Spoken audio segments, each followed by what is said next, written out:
Anyway, this is part 2 of the video. I had a text message come in that canceled or stopped my recording.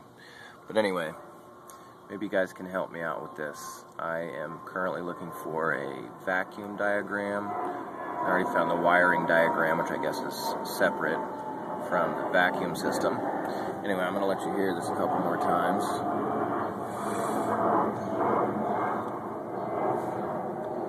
And if you can hear the airplane, we live right under an airport, so hopefully you can still hear this, that plane going by.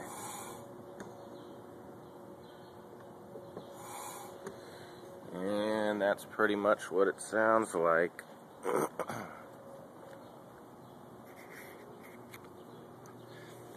Nothing's happening with the master cylinder. Plenty of fluid, but it's just like nothing's going. So I don't know if it's maybe the brake booster right here worn out, or a gasket or something. But anyway, would love to hear your thoughts. Hopefully I can get this done in the next couple of days, and we'll be driving.